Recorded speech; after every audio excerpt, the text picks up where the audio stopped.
the solution of differential equations. And the solution of differential equations, as we mentioned before, it's any expression that involves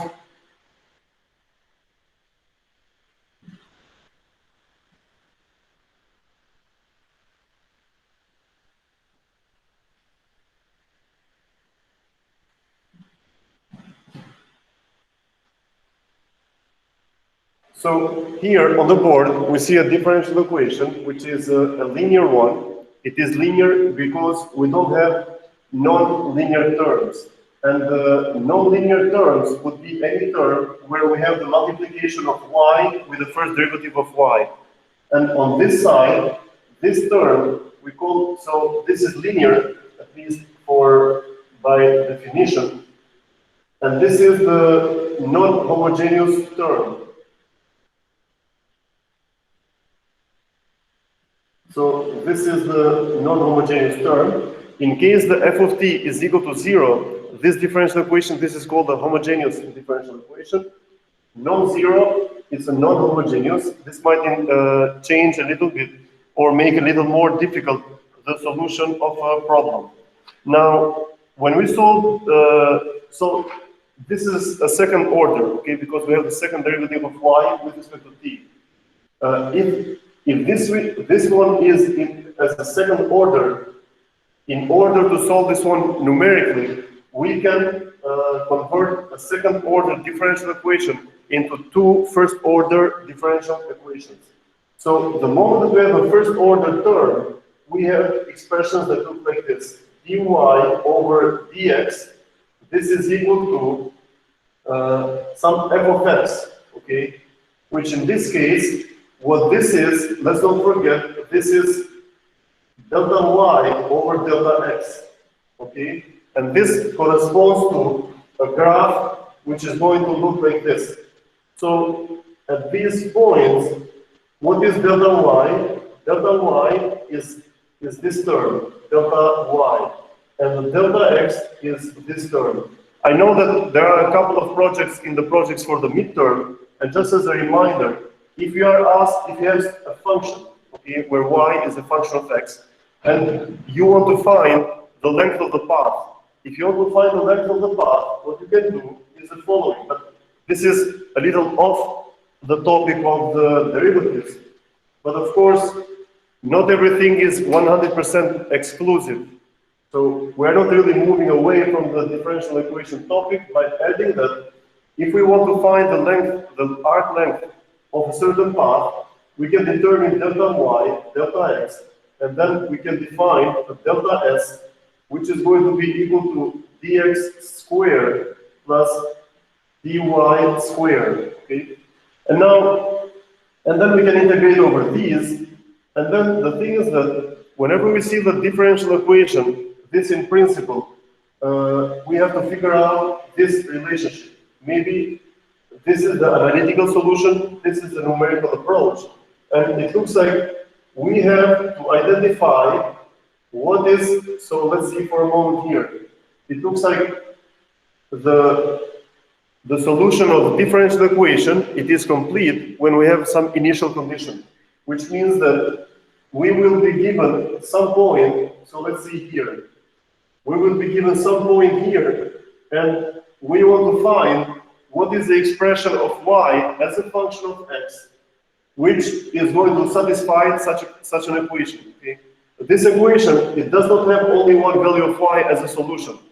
Only if the solution is y is equal to 0, that could be the case. But the solution that comes out of this expression is going to be a function. The solution which comes out from 3x is equal to 6. The solution is a single point, x is equal to 2. But the solution from here is expected to be any curve. And in order to solve this one, we should always start with some initial point. We start from some initial condition. So let's say that we expect that the initial condition is here, which is defined for x0 and y0. And then from here, we need, so we can use this equivalence term. To solve a differential equation, it is the same as integrating the differential equation. And the integration of the differential equation, it would mean the following. that we need to find. So given y is 0, we have to find y1. And y1 would be equal to y0 plus delta y. Okay? So this is a delta y. Now the question is, what is delta y? Delta y, this is equal to y0 plus delta y is equal to f times delta x. Okay, that's where we get it. This is, so let me write it here. So delta y is equal to f of x, which in, let's not forget, this is a slope, okay, times delta x.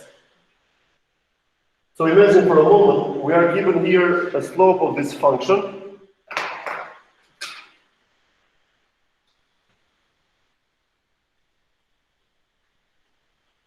So in red, we draw here the slope of the function, and it looks like the precise and the difference, if we use just a linear, if we use just the first order approximation of what the y is going to be, we can get just this, while the true value can be a little higher.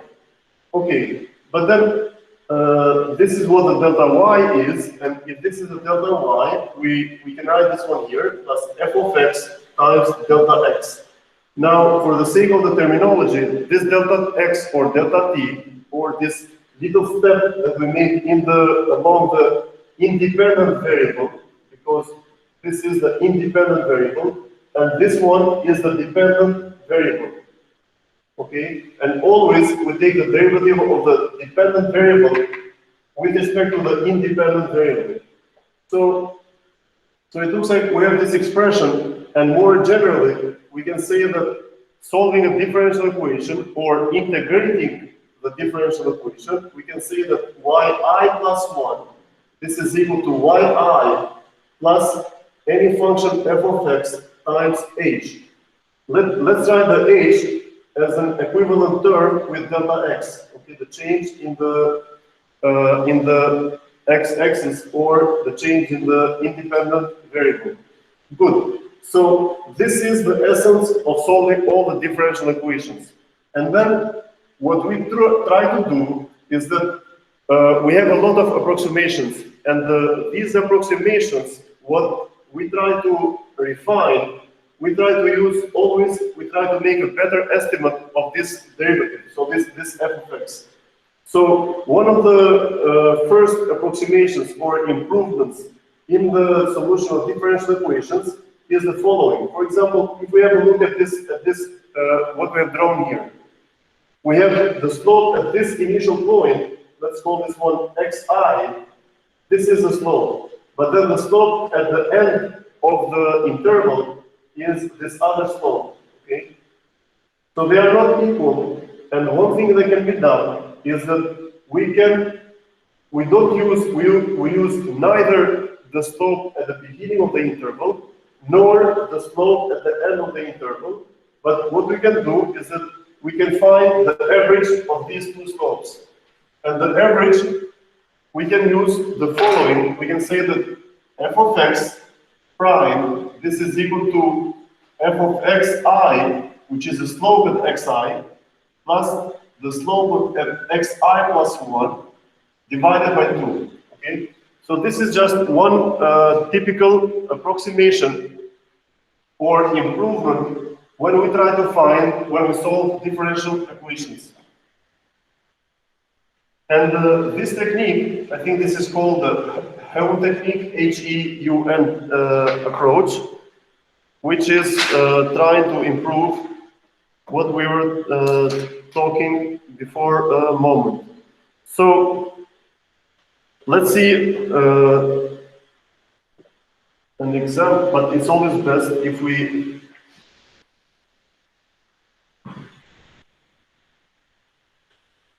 so let's assume that we want to solve this this system where the initial point is at 0, 2. So let this be the time. This is 2, which is for the y. And it looks like we're going to start from this point. And then we want to see how how the y is going to develop.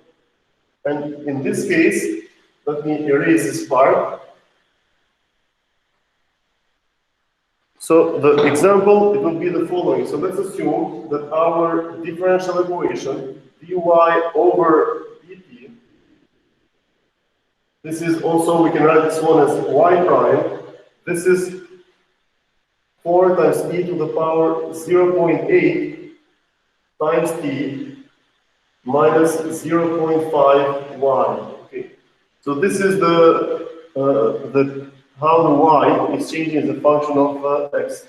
Now let's see. Let's have a step of 1. Okay. So we want to see if we start from this point, where will be the other point of interest after a time step of 1.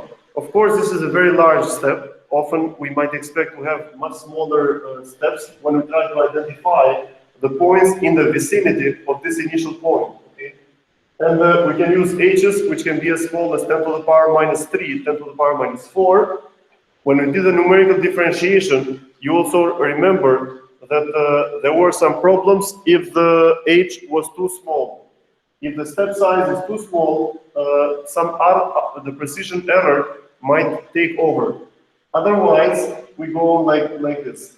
So now we have the step from 0 to 1, and we want to see where the result is going to be. Now, if we solve this differential equation analytically, the true solution or the true value is going to be, let's say here we have 6.19.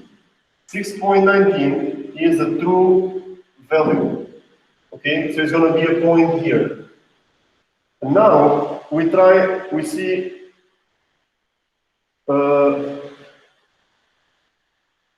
Okay, so let's try to find the slope at the initial point. Let's not forget these were both slopes. So let's say slope at t equal to 0. So how do we find the slope at t equal to 0? But let's not forget that the initial condition, since this is a function of t and y, this point, the initial condition, is really the vector 0, 2. Okay? When t is 0 and y is equal to 2. So the slope is going to be equal to 4 times e to the power 0.8 times 0 minus 0.5 times 2. Okay? So here we get 4 minus 1, we get 3. So 3 is the slope at this point. So the slope, maybe slope of 3, this is 3 units, is going to be somewhere here, so probably, okay, maybe this is not a drawing to scale, but we try to identify the first slope. And then, Professor, yes? Should be more steeper, should be 3 units up. I agree, yeah. I mentioned that this is not a very good drawing to scale. I'm afraid I'm going to erase this anyway, because I want to write a lot of things here. But you are correct, this is 2, this is 6, halfway, this is 4. So we add 3 units, it should be something like this. You are correct. So you might be expecting this, would you agree that this is a better slope? Okay. Yes, okay. Yes, okay, this is better, because we have 4, we have to have a slope of 3, good. So it looks like to the first approximation, the point that we're going to find is going to be somewhere here, okay? It is far away from, far away, it's not, we can calculate how far that one is from the true value, but, and this solution, this is going to be the Euler method that we used before, Metoda Euleri. And for sure, it looks like as a first approximation, it goes somewhere close, but it's not that good. So we found the slope, okay, we have the slope, and then let's find what is y when t is equal to 1. Y when t is equal to 1 is going to be equal to, let's see, in this expression, this will be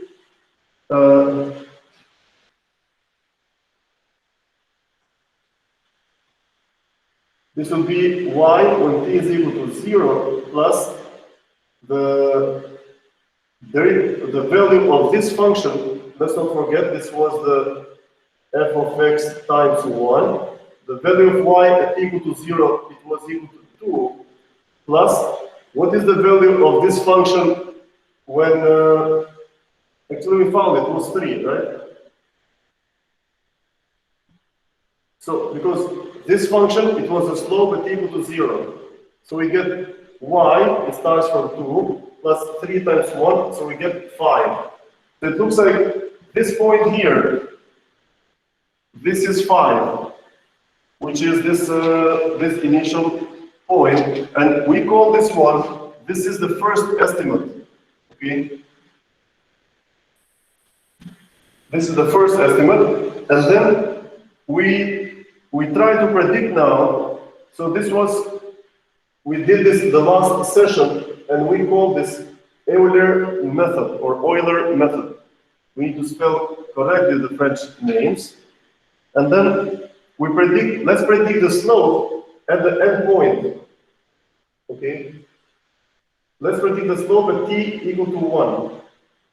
Okay? How can we predict the slope at t equal to 1? We just substitute here 1 in this expression, and that will be equal to, so the slope is going to be this y prime, this is equal to 4 times e to the power 0.8 times 1 minus 0.5 times 5. Okay? So what we did here is that we are using iterative techniques. We found this 5. We know that this is not very good, but predicting a second slope at the end point, for sure, or not for sure, highly probably, this will provide for us a better result. So we found the slope at the end point, and this is going to be 6.4. Okay? So this is the slope at the end. And then what we can do here, we use now this expression that we mentioned before, y. We said that the slope at the initial point plus the slope at the end point divided by 2.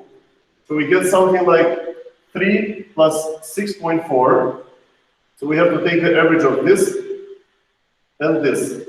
And we get here 3 plus 6.4 divided by 2. We find a better value, which is 4.7. So it looks like the initial slope, it was 3. And you were correct when you told me that I was not to scale. So it was something like this. We were pointing here.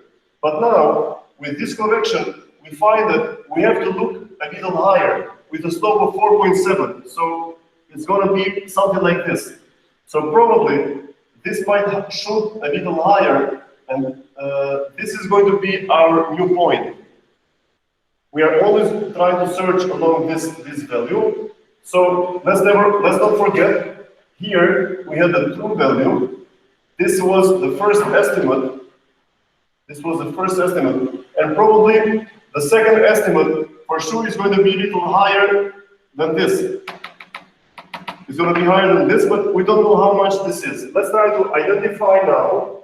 So we have a new slope, and let's try to get the y value. So we found the slope. So the same thing that we did here in the first step, we need to do it also here. Which is we found the slope, and now let's find the new y at t equal to 1. The new y at t equal to 1 is going to be equal to the y0 plus the new slope, which is 4.7 times 1, right?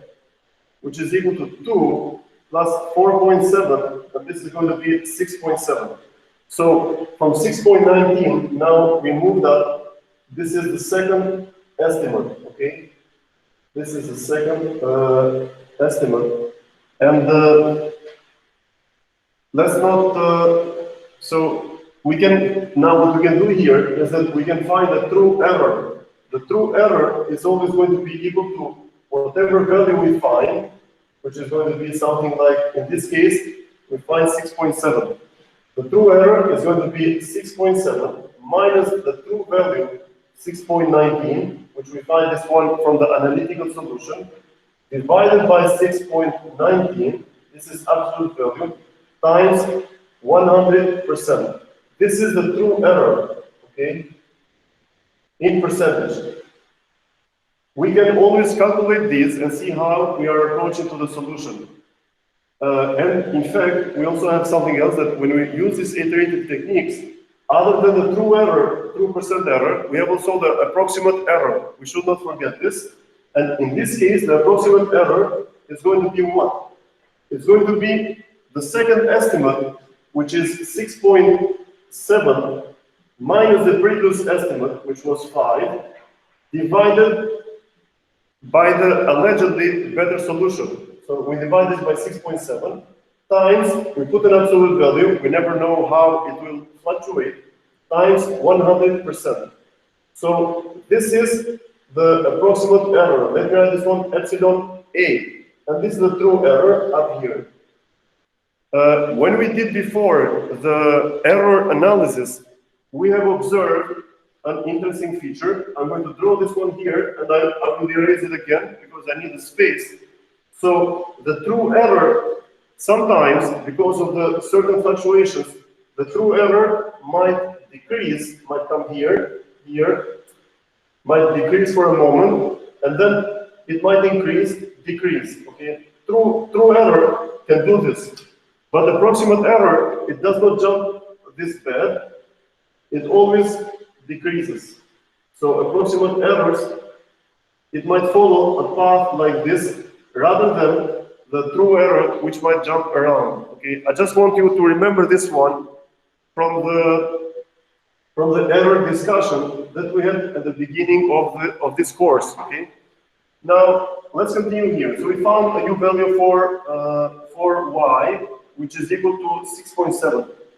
Now, what we can do further is that we can, so let's, I think this error discussion, let's remove this one just for a moment here, and let's not forget that when we try to improve these estimates, initially we use the slope using 1.5. Okay, so we found the slope where we inserted here the 1 and 5. Now we want to improve our solution further. How can we do that? We can do it by assuming that since the 6.7 it's a better value than the 5, here we are going to find another slope which is using 1 and 6.7. Okay, so this pair we use in this equation, so let's not forget, we use here t equal to 1 and y, it was equal to, we are talking about this y, we use this one. Now that we have this 6.7,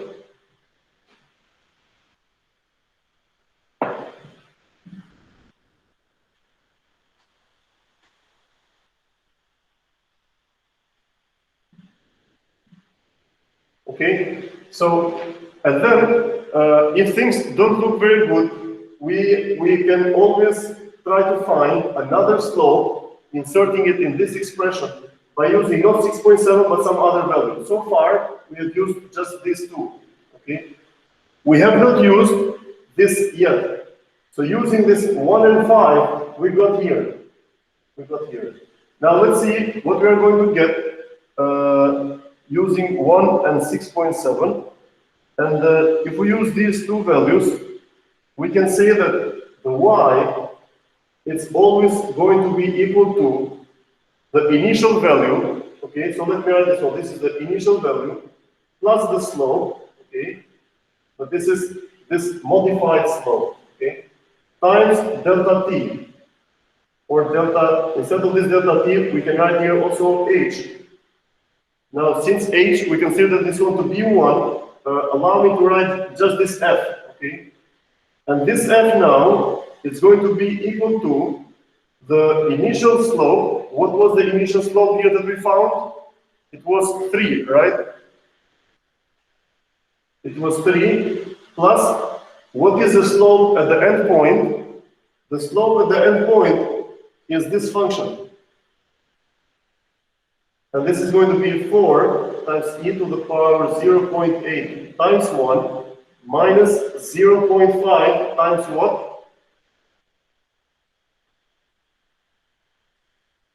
Divided by 2 times, this is all 1 because the step is 1. So we are using this f of x, which was from the Euler method, which was just a slope. Here we have the average. But let's not forget that in the previous case, the slope, it was just the average between the 3 here and the value which we found using x, y equal to 5. Now here, we are going to find a new value for y, and the new value for y, we know that this y0 is always equal to 2, because we always start from this initial point. And then, if we check all the numbers, we find that the answer is going to be 6.28. 6.28. Okay? So 6.28, we move down from 6.7, we are coming closer to 6.19, right? We are moving like 6.28, and this is the next estimate, which is going to be a point somewhere here. And this point here, we use this pair of numbers to predict where it should be, right? Now, if we want to get closer to this, to the true value, which is 6.19, then if we use the same technique where we adjust just the slope, here we're going to use another pair, which is not 1.5 we used it, 1.6.7 we used it. Now we're going to use 6.28, right? Why are we going to recalculate this one? We're going to do this one if we are not happy with the true error percentage, okay? So we can find it, let's say, what is the approximate? This is 6.28 minus 0. So what is the difference here?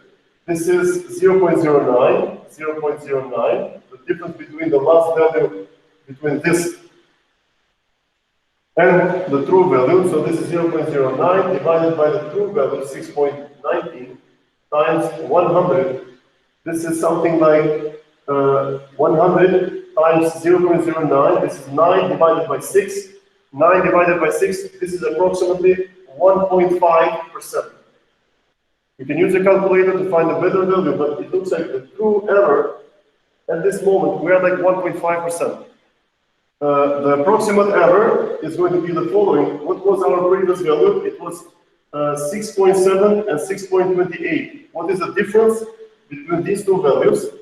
This is 0.42. 0.42. So this is way larger. 0.42 divided by the 6.28, which is a better value, times 100%. This is the approximate error. And here we have 0.42 times 100. This is 42 divided by 6, around 7%. Okay, a little less than 7%. But this is the approximate error. It's around 3 to 4 times, maybe four times larger than the true error. So this is EP. This is the EA. Okay, at least this is a calculation which in your notebooks you can redo it again. So this is how we progressed, okay? And we can continue this again and again. And what we would do next, is that we would find a new value of y, which would be like this.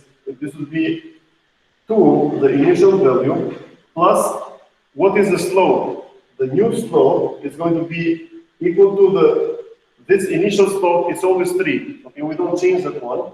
But now we will update this one to do it like 4 e to the power 0.8 times 1. This is 2.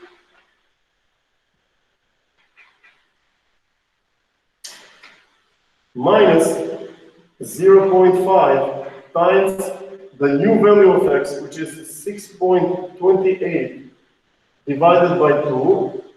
Now we found the average of the slope times 1, and we try to find a new value which is 6.38. 6.38. Okay. So the next value for a moment, let's see what happened at this instant.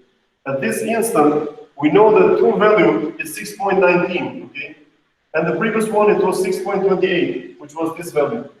We did one more step, and the value, it jumped to 6.38. It's a little higher. We move up here.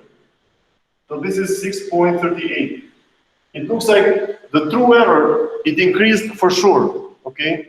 Because we are getting further the true value. So true error, it jumped probably from 1.5%, maybe to 3%, okay?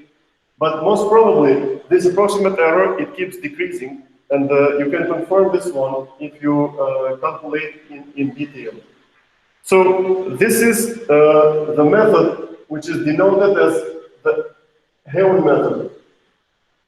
Okay, we're trying to solve a differential equation using these numerical techniques, how to better estimate how or where the next value of y is going to be.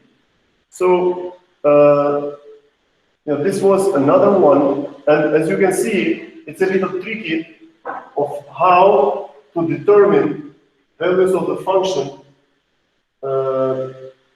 from the first point of the interval to the end point of the interval.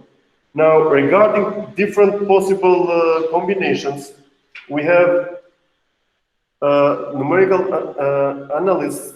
They have developed a lot of techniques or numerical techniques which help one to have a better estimate of where, of how to calculate these values, okay? And let me...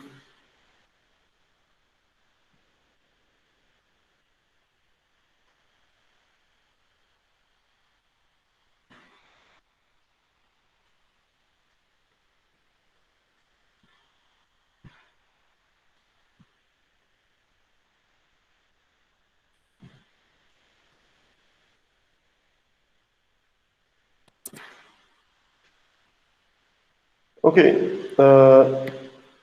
so this technique that we were discussing is the following, is this one. So the Euler method, it was this, and we presented here the Heon method, which is, as we said, we don't use only the first slope at the initial point, but we make use also of the predicted slope at the end point. And the initial equation is this, which states for us how the derivative is defined, and then we try to improve this derivative by using the average of two different slopes. And once we find that this is the correct equation, which is this average of the slopes times h plus the initial value. So this was the Heon method.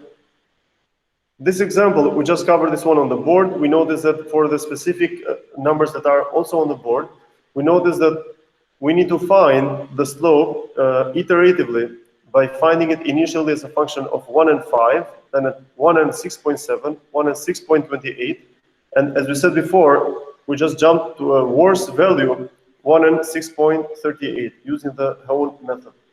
Now, different approaches are used when we try to solve, when we try to integrate the differential equations, or when we try to solve them. And one of the common techniques is Runge-Kutta method. And this has also the second order, fourth order, fifth order of Runge-Kutta. And these are amazing techniques, because if you have the same problem and you solve it with some algorithm which does not have such a small error, we are going to get a very different or completely wrong answer. So there are a couple of examples like this. I'm sure that a couple of groups in the class, they have a project when you check the stability of an oscillator. If you use Runge-Kutta, you might find a system that is stable. if you use some other ordinary differential equation like ODE 4,5, it's a function in several programming languages. If you don't use Runge-Kutta, but you use ODE 2,3 or ODE 4,5, which is you might get a different answer. But in principle, this is what the technique of Runge-Kutta includes. Let's have a look for a moment. The first K, so let's see the Runge-Kutta fourth order. The first K that we see here, that is the slope at the initial point. Okay, so we always have an interval, and this interval is h. Okay, in this example that we just solved in the class, the h it was 1. It can be 0.5, 0.25. But let's move on. The first K is a slope. That's good. Then we try to identify another K, which is another slope, but we move a little half of the h. So if you see here, instead of finding the slope at the first point, we just move half the h in the independent variable, and we also move in the same way along the dependent variable. And this is a very smart technique, and the brightness or the excellence of this technique we can understand only if you draw this one on a piece of paper and you try to understand what this is really doing. So think for a moment, and this.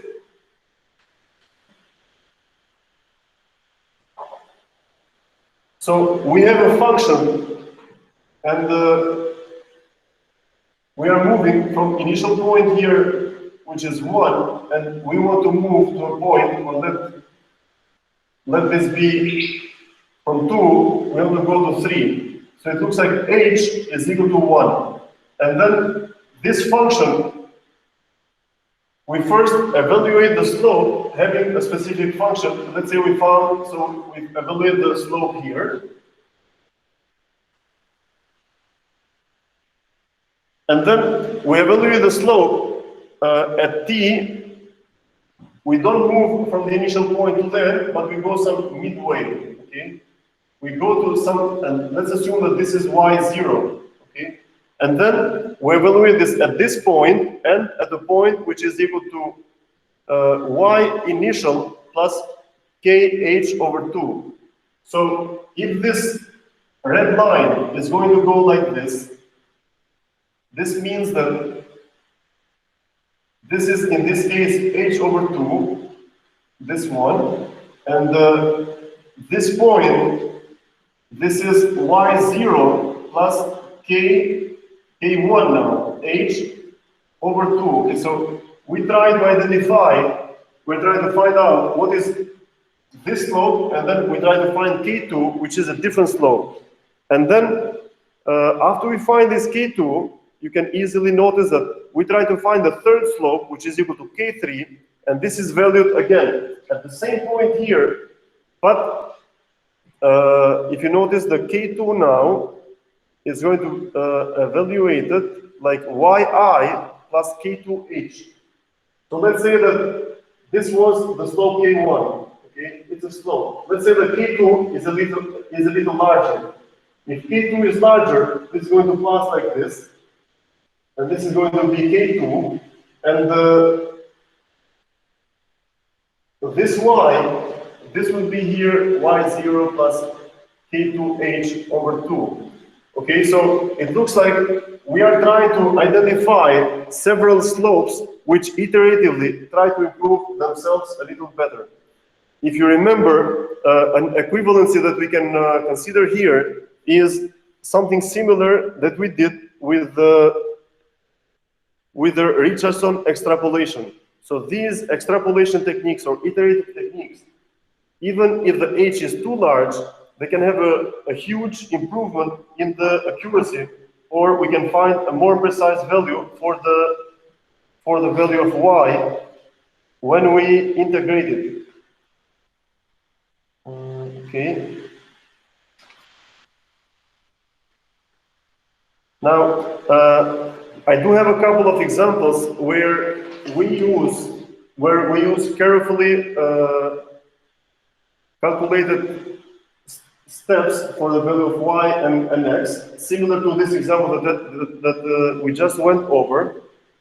But I would rather cover another example, which is relatively important.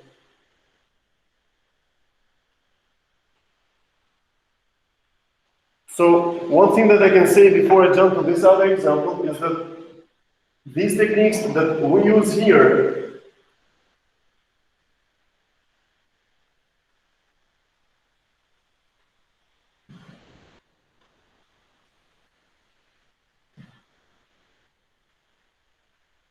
so the techniques that we are using here, we always find yi plus 1, this is equal to yi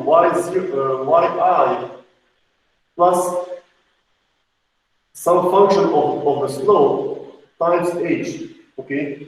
But we can have a system of linear equations or system of differential equations, and differential equations, they are linear operators, okay? So it was not a very bad mistake that I said.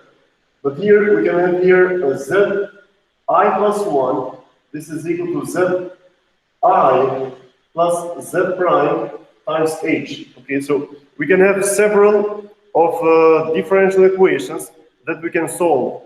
And if we solve these using pen and paper, all we need to do is that each time that, so like in the previous example, that we calculated what was the new yi, we have to do the same for zi. Okay, so we have to duplicate the number of the numerical methods that we use with pen and paper, which might be something like time-consuming. One thing which is very wisely used is the following. Sometimes the z, this can be simply, so this z, this can be this, which is the derivative of y, okay? Which would be the dy over dt. This can be simply the z. So if we solve them, the second equation, so if we're trying to use this then, what we're really trying to identify, we're trying to find the z prime, which in principle is equal to y double prime, which is equal to the second derivative of y with respect to t squared, okay? So we say that we construct a system of linear equations, but we can intuitively try to express a few functions as a derivative of each other, and this can help us even to write down a differential equation of third order. We can reformulate it as three different equations of the first order, and then we use the Runge-Kutta methods. For example, last week we solved here in the previous session, we solved an example of a free fall. And I guess I spent I talked a couple of sentences last time when we said that, so in the exercise of the free fall, we have the following. The dx over dt, this was how the x of a falling object was changing. This was equal to the velocity, okay? And then the second equation, it was the rate of change of the velocity with respect to time. This would be equal to the acceleration, okay? What is the rate of change of the velocity with respect to time? If it is a free fall with no friction, is 9.8 meters per second square, or 10. But in this case, this was the 9.8 meters per second square minus some constant, c1, times velocity squared, okay? So this is how the acceleration can be modified. Now, having a set of two differential equations like this is equivalent to writing a single differential equation of second order. A single differential of second order is the following. We are given the following. The second derivative of the velocity with respect to time, x, second derivative of x with respect to time, squared, is equal to the acceleration, okay? But this acceleration, we know that second derivative of x is always acceleration. We can even check the units, okay? X is measured with meters. The second derivative of x with time is meter per second squared. Because 1 over, so the unit of d over dt squared is this. 1 over second square. So this is the unit of this linear operator. Then this is going to be equal to g minus c1 velocity squared. So what we did here is that this single differential equation, it can be written as a pair of two differential equations of the first order. So this set here is equivalent with this single equation down. Now, one thing that might help us to make an equivalence with linear algebra is that, in principle, here we can always assume that any vector x is equal to a times y, right? So we have seen this in linear algebra a lot, and then we can also state that we can also write the differential equation in this form. We can see that x prime, but it's a vector. This can be written as a matrix A times another vector y. Okay, these are both vectors. In this case, what is the vector x? In this case, the vector x is equal to the displacement x and the velocity v. Okay, this is the vector x. So just to get used with the notation. And the x prime, the derivative of this vector, is the respective derivatives of each of the quantities that we have.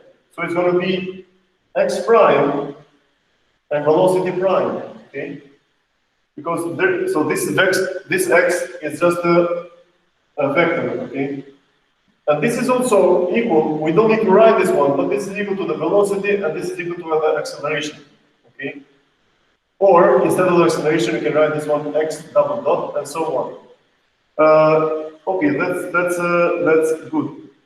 Now, it is, in the linear algebra course, you might have covered this already, that you might have solved differential equations where the dependencies are linear. For example, differential equation that we can write is the following. dx over dt, this can be equal to 3x minus 4y, okay? Or the dy over dt, this is equal to minus x plus 2y. Okay. So let's see, we have two differential equations. Then how can we reformulate these? The reformulation of these, it can be as follows. We can say that x prime, y prime, okay, we are trying to write the same set of equations in a more elegant way. So this will be equal to 3 minus 4 minus 1 and 2. And this is equal to, this is x and y, okay? So this is our differential equation. Now, when we look like this is using just very simple principles of linear algebra. We can solve this one, and it is relatively easy. But now, while we keep this one here, I just want you a very small reminder. You already know, but imagine for a moment, what is the solution of this differential equation? dx over dt is equal to 3x. What is the solution of this differential equation?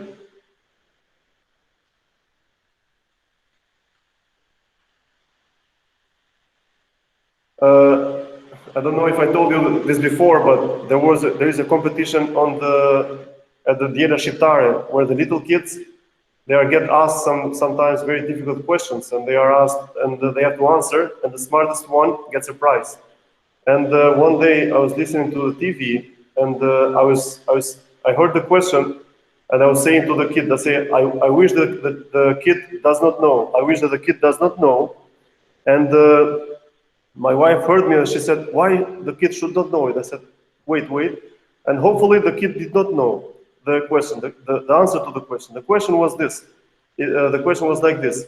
If you take some money from a friend, it's called a debt. Okay. If you take money from the bank, what is it called? Okay.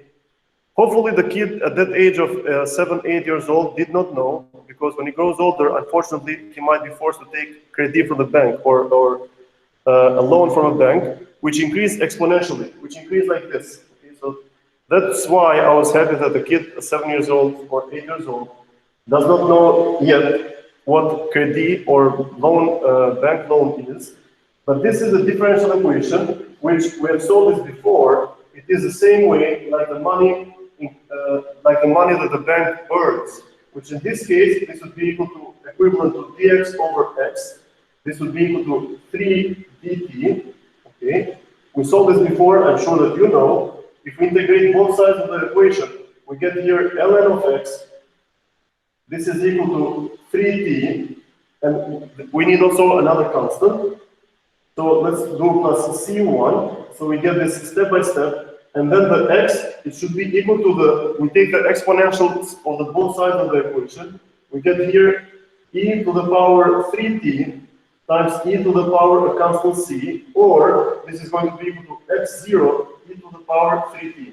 Good. So I just wanted to say, to remind you, because I'm going to develop something here.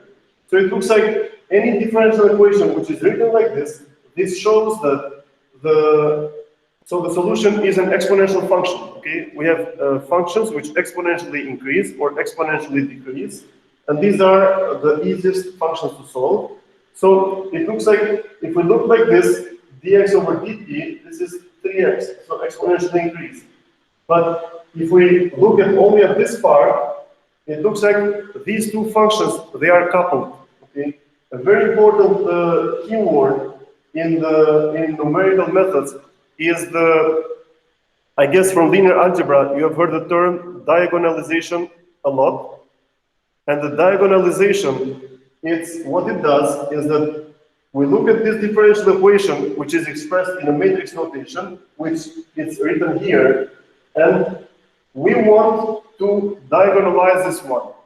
You really need this one in the future study cycles that you are going to go, such as masters and hopefully a PhD.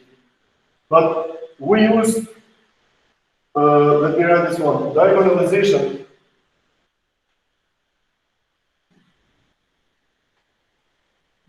for decoupling.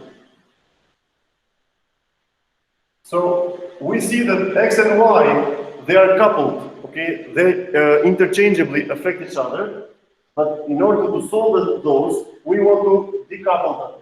And for the decoupling, we want to diagonalize this matrix. And you know how we diagonalize the matrix, right? We find the eigenvectors, we find the eigenvalues, and hopefully, if this one has some eigenvalues, we can rewrite this equation. We can say that this is equivalent to lambda 1, 0, 0, lambda 2. So this is diagonalization. We don't do it for nothing. And this is going to be Z1, Z2. Now, this part of the diagonalization, this was just a small reminder that most probably you knew it. And we also know that whenever we see these types of equations, we can easily solve them.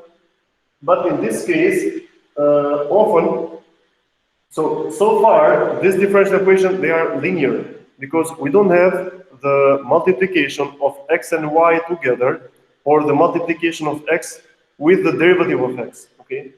So let's see a case where things are slightly more difficult, where we have non-linear terms, okay? And for these non-linear terms, let's consider the example of predator and prey models. So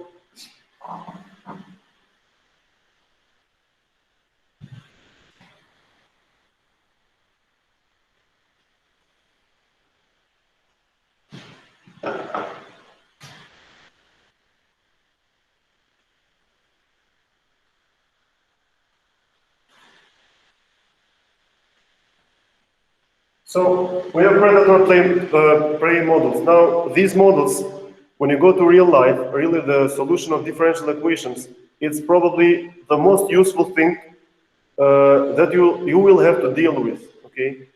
So they don't ask very often actually to integrate something numerically. Okay, they don't always ask you to take to find the roots of an equation. Okay, it's not very often. But solving the differential equation, if you're going to find a good job, you need to learn this one, and you are lucky because it's very easy.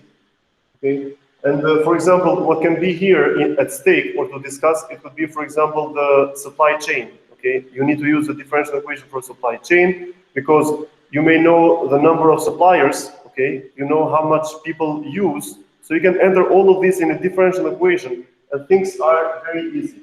Now, this predator, let's assume that the predator is a fox. Okay, so you have a fox that eats rabbits.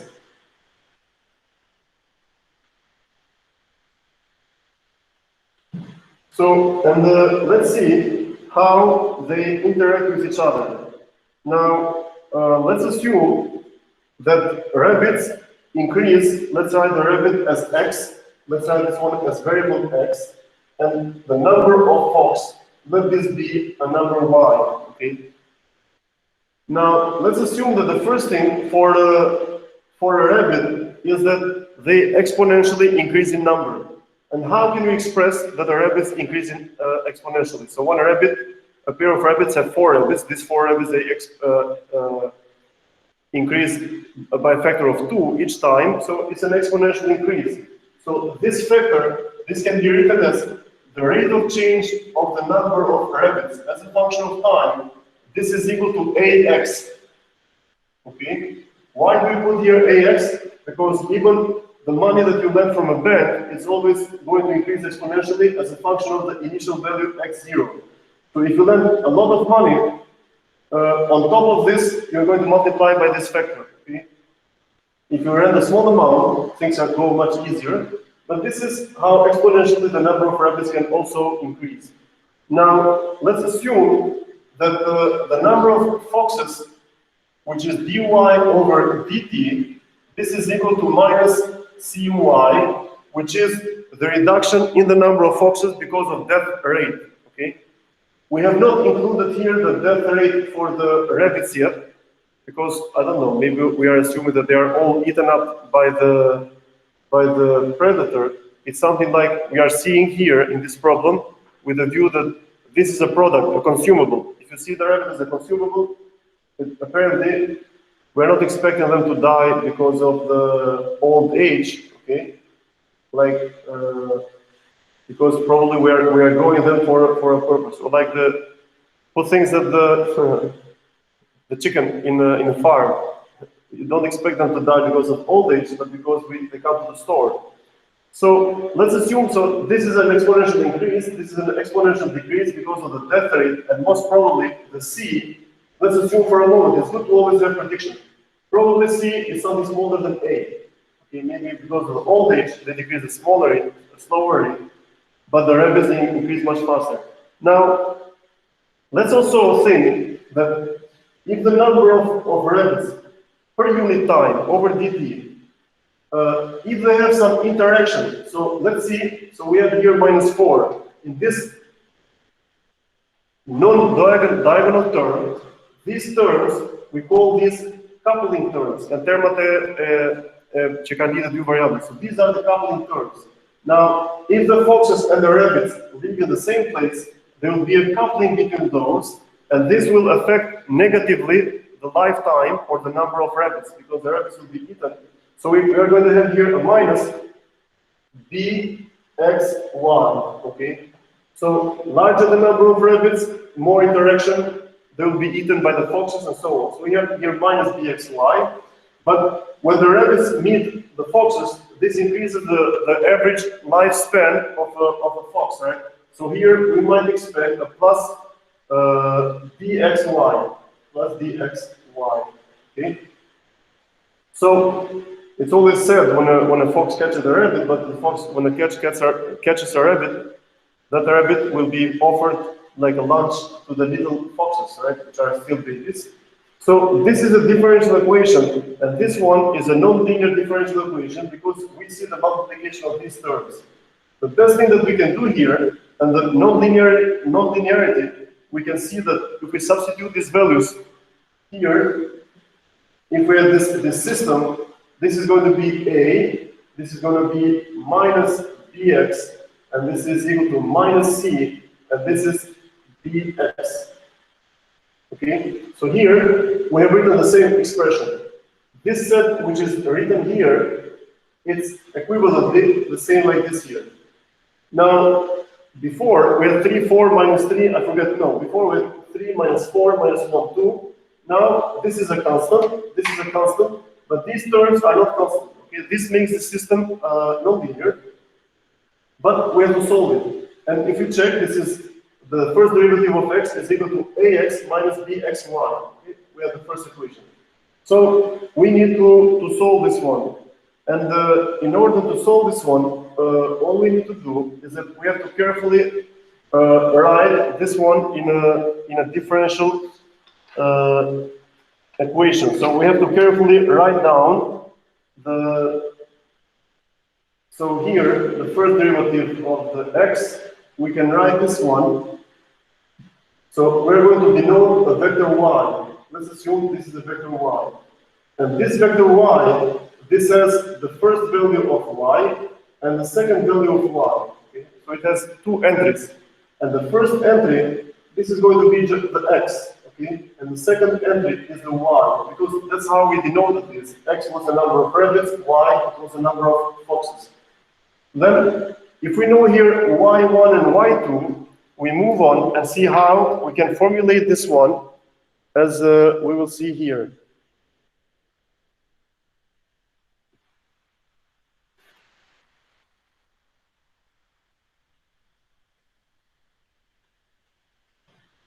So here we have the predator-prey expression, which is, it's a function which depends on t, time.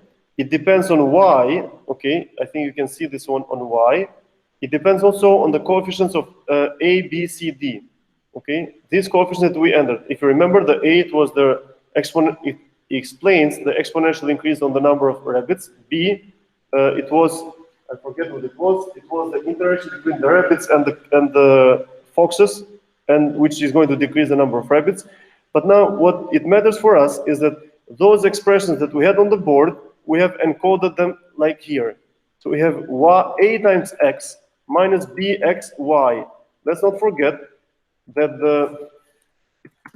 the x, which is the number of rabbits, is denoted as y1, okay?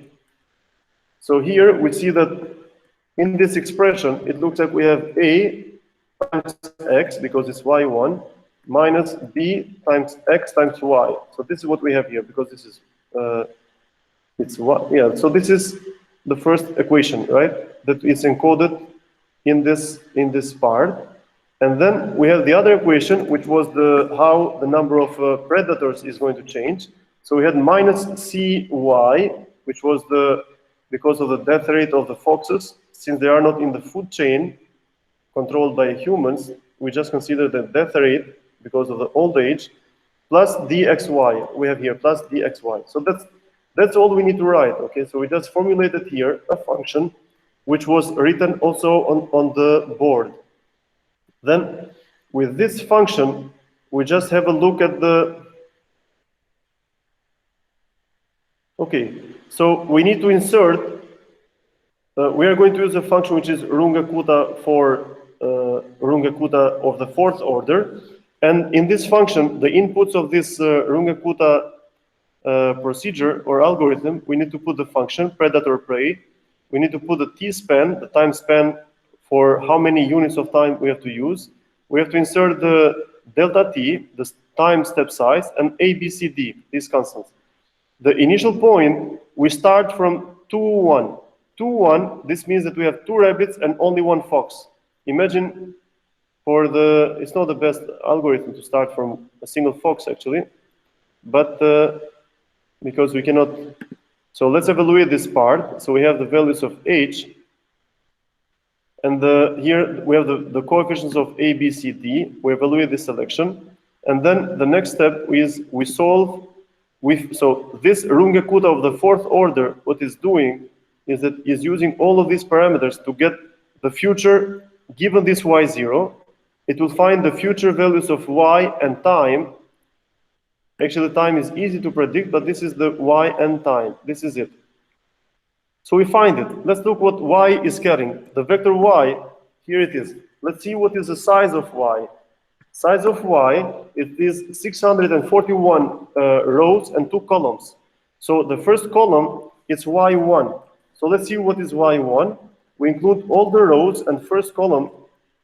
This is the rabbits, okay?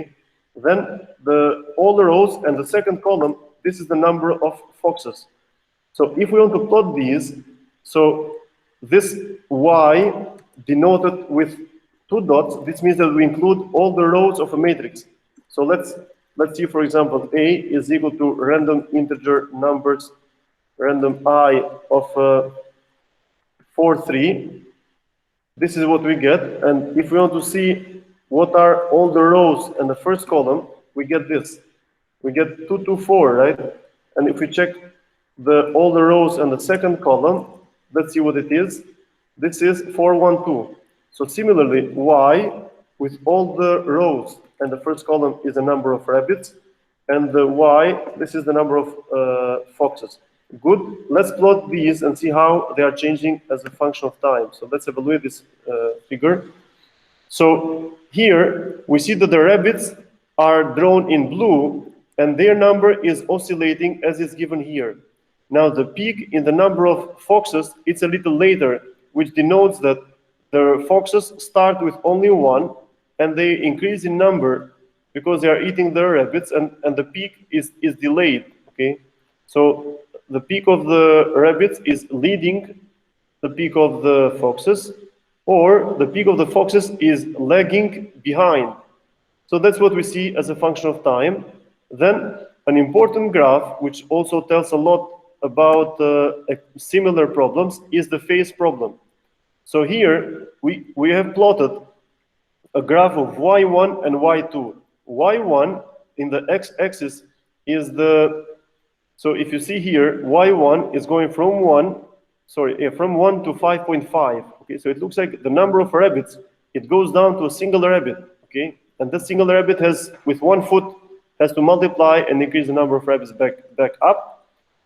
And then, but this is called like a phase plot. Okay, this is like it looks like it's a closed cycle, which it closes counterclockwise, okay? Because the number of rabbits, it increases in this order.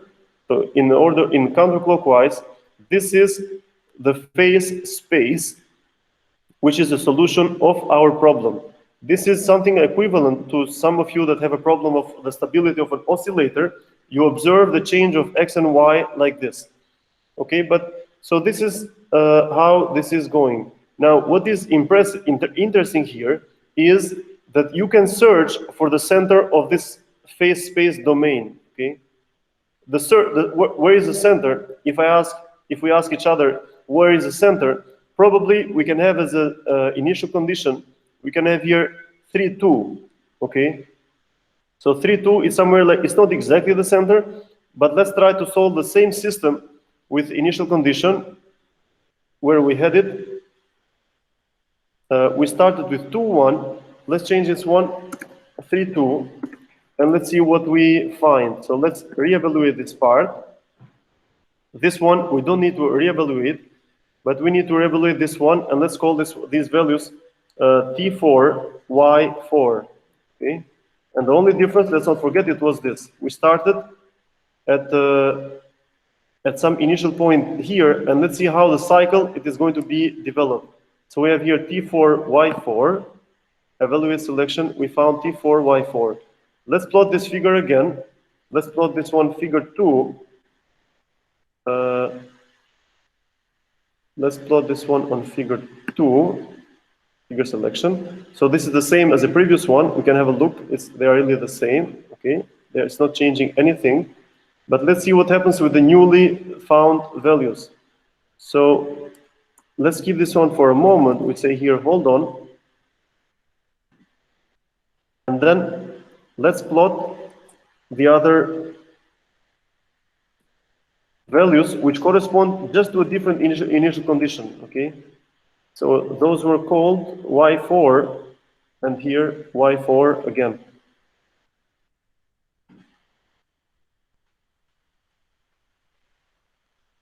Here we are, okay? The figure 2, this is the figure we plotted before a while, okay? Now, with this, we notice that we call this one phase plot, okay? It's a phase which relates how these two predator-prey dynamics is developing. So it looks like we have like the stability region. So it looks like if we get a little closer to the center of this phase graph, we're going to get a constant value. So here, getting closer and closer, the change in x and y is going to be smaller and smaller. And probably there is a fixed point here for which x and y is not going to change at all, even if we move ahead in time, okay? So what you can do is that these codes, I mean, you can run this numerically again and again, and once you have this in a code, you can even draw, anyway, you can iteratively generate as much as you want. You can draw a for loop. You can draw a lot of phase lines which probably don't intersect with each other. This is also very, very important, actually. So imagine that you give different initial points, and this could be a good question, actually, to think, for you to think, what would happen if, for different initial conditions, we get the intersection of the phase plot, phase-phasa. So we can go a little further into here. So what is the a closer point? It looks like 2. This is centered at 2. So I think we don't change the 2. We start, wait a second, the x-axis is the number of rabbits. So let's put the number of rabbits, not 2.5, not 3, but something like 2.66 and 2. Let's see here, 2.66 and 2. 2.65, let's put this one, and 2. Okay, here we are, we evaluate this selection. Let's make this one T4, so this is the later, so 5. So we change a little bit our system. Let's evaluate T5, Y5, and let's see if this is going to remember.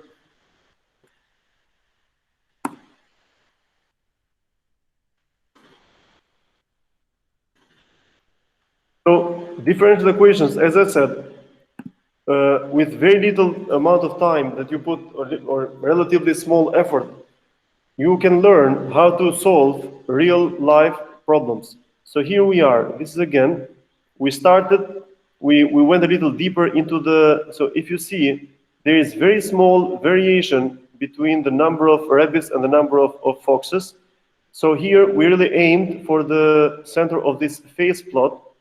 So if you zoom in a little more, let's see what we get. Okay. So this was the case when we started, I forget, 3.2 or whatever, but this is the last attempt, okay? So let's see, we don't really need to go to zoom too much.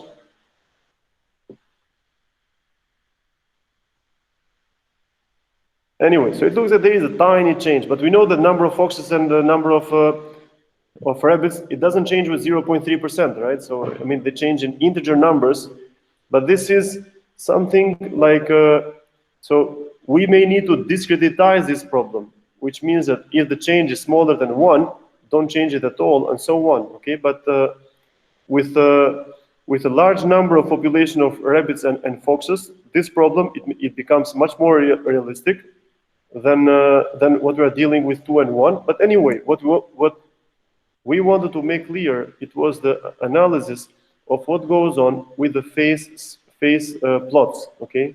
Γραφήκατε phases. Now, we had this problem, and we can modify this problem a little, assuming that we have also the death rates of rabbits. Let's assume that some old rabbit is very smart and he can survive, and he can have, and that means that in the equations in the differential equations, we need to include another term, which is the death rate of rabbits, which would be a term very close, very similar to the death rate of the foxes. And let's assume the death rate of the rabbits is 4 times smaller than the foxes, probably it's 1/4 of those have the, so most probably it's much smaller. We just modify the predator-prey expression. The predator-prey expression, we come here and we see that we just need to add this term. So if we compare, this was the previous equation. Let's get it here for a moment. So the previous one, we just wanted to see actually how things relatively change. Let's say this. So the only difference between these two, this part, it did not change, the equations for the foxes, but here we change a little bit how the number of rabbits can change.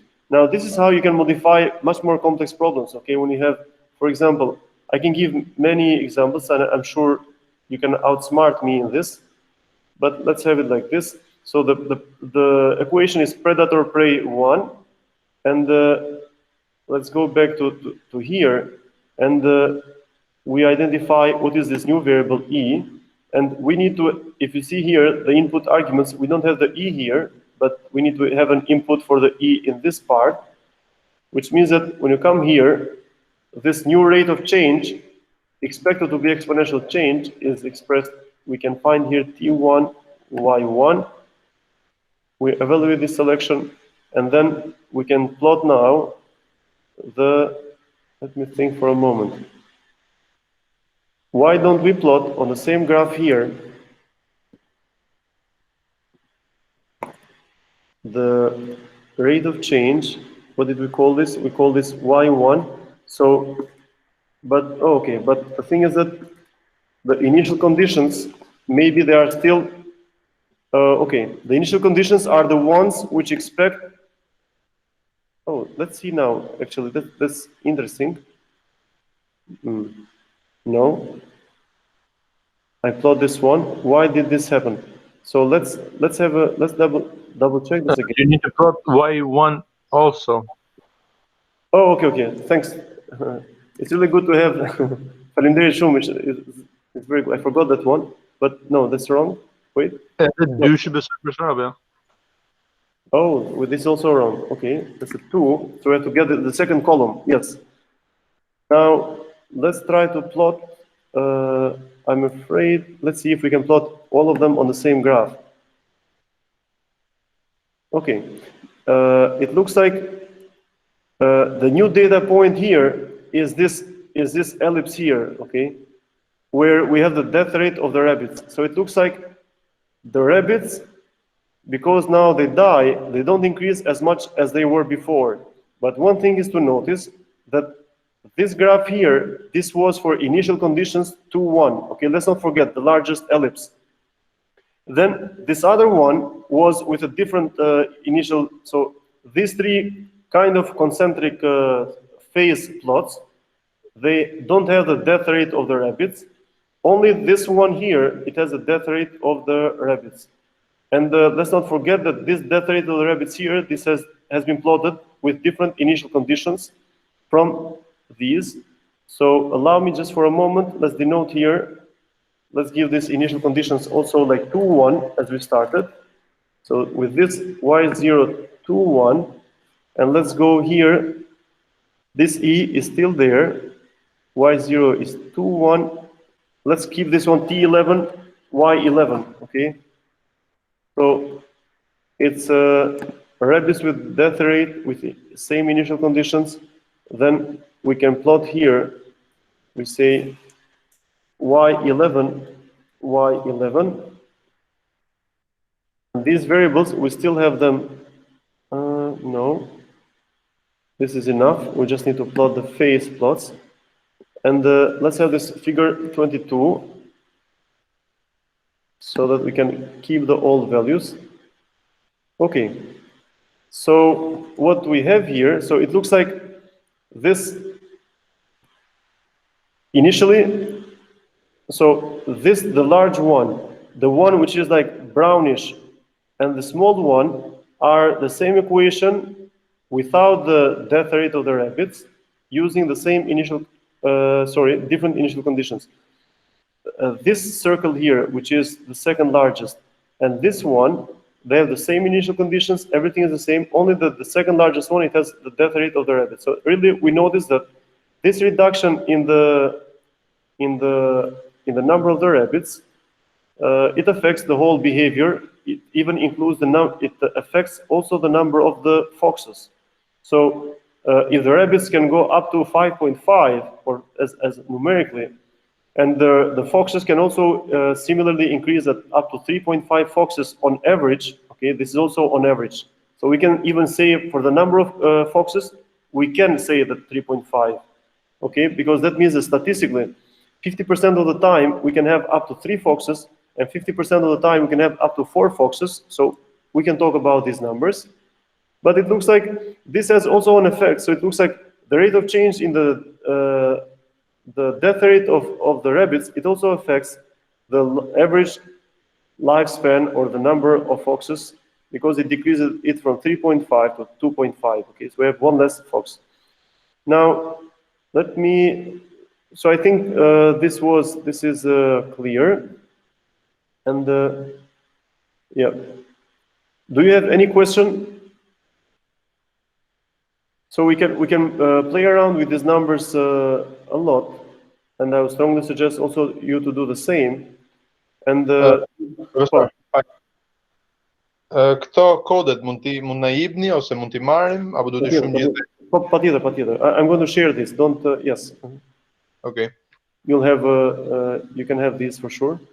Just you can smartly try to check the variables here, and you can also add more.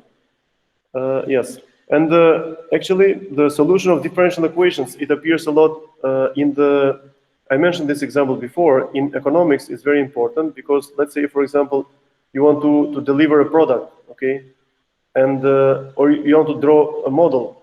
So the profit might increase if you have good delivery, okay. If you have good delivery, you increase the profits.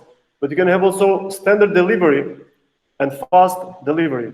A standard delivery, it increases the profit because it's cheaper, okay? The fast delivery, it decreases the profit because it's more expensive. So a person buying a product, paying more money for fast delivery, is going to decrease the profit.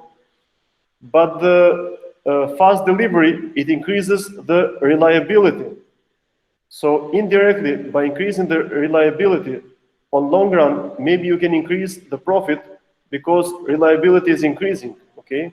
So if you run a code, if you write something like which expresses the dependence of all of these variables, you can, who knows, you might see this in your equations, you might observe that the profit in a short time it increased, but in the long run, it might increase more if you use the fast delivery in your model. And fast delivery, it is going to decrease your profit by some amount for sure, but it's going to have this middle step, which you can include in the models. And I strongly suggest you to spend some more time in studying a little bit on the differential equations. And this is the part that I like the most in this numerical analysis course, because very useful or very important problems can be solved. Now, if you like, we can have a break now. Okay. And I think actually even for today's session, this might be all. I can share something a little later. I can solve a couple of more examples. Any more questions regarding this, what we are covering right now? Okay, if you don't have any more questions, I can stop for now. And I thank you for your attention.